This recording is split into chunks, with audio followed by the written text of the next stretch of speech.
സർക്കാരിന്റെ കാലത്ത് നിരവധി ക്ഷേമ പദ്ധതികളാണ് ഇത്തരത്തിൽ പേരുമാറ്റം ചെയ്തിരിക്കുന്നത്. അതിൽ ചിലത് പരിശോധിക്കാം. ദേശീയ ഭക്ഷ്യസുരക്ഷാ പദ്ധതിയെ പ്രധാനമന്ത്രി ഗരീബ് കല്യാൺ യോജന എന്ന് പേരുമാറ്റി. ഇന്ദിരാ ആവാസ് യോജനയെ പ്രധാനമന്ത്രി ആവാസ് യോജനയാക്കി. Jawaharlal Nehru National Urban Renewal മിഷനെ Atal Mission for Rejuvenation and Urban Transformation എന്ന പേരിലാക്കി മാറ്റി. നിർമ്മൽ ഭാരത് അഭിയാൻ എന്ന പദ്ധതിയെ 2014 സ്വച്ഛ് ഭാരത് മിഷൻ എന്നാക്കി.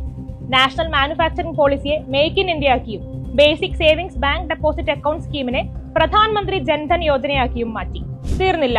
LPG ഗ്യാസിന്റെ സബ്സിഡി നേരിട്ട് ഉപഭോക്താവിന്റെ അക്കൗണ്ടിലേക്ക് വരുന്ന പദ്ധതിയായിരുന്ന direct benefit transfer four LPGയെ Pahal അഥവാ പ്രത്യക്ഷ ഹസ്താന്തരിത് ലാഭ് എന്നും മോദി സർക്കാർ പേരുമാറ്റി. യൂണിവേഴ്സൽ ഇമ്മ്യൂണൈസേഷൻ പ്രോഗ്രാമിനെ മിഷൻ ഇന്ദ്രധനുഷാക്കി മാറ്റി. നേരത്തെയുണ്ടായിരുന്ന പല പദ്ധതികളുടെയും പേരുമാറ്റി 2015 പുതിയ പദ്ധതികളാക്കി സർക്കാർ അവതരിപ്പിച്ചു. രാജീവ് ഗാന്ധി ഗ്രാമീൺ വിദ്യുതീകരൺ യോജനയെ ദീൻദയാൽ ഉപാധ്യായ ഗ്രാം ജ്യോതി യോജന എന്നാക്കി പേരുമാറ്റി. നാഷണൽ ഇ ഗവേണൻസ് പ്ലാനിനെ ഡിജിറ്റൽ ഇന്ത്യയാക്കി. നാഷണൽ ഒപ്റ്റിക് ഫൈബർ നെറ്റ്വർക്കിനെ ഭാരത് നെറ്റ് എന്നാക്കി.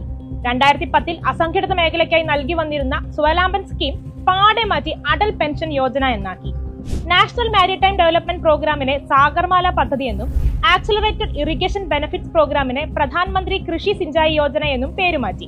ജൻ ഔഷധി പദ്ധതിയെ പ്രധാനമന്ത്രി ജൻ ഔഷധി യോജനയാക്കിയും നാഷണൽ സ്കിൽ ഡെവലപ്മെന്റിനെ സ്കിൽ ഇന്ത്യ എന്നാക്കിയും മാറ്റി.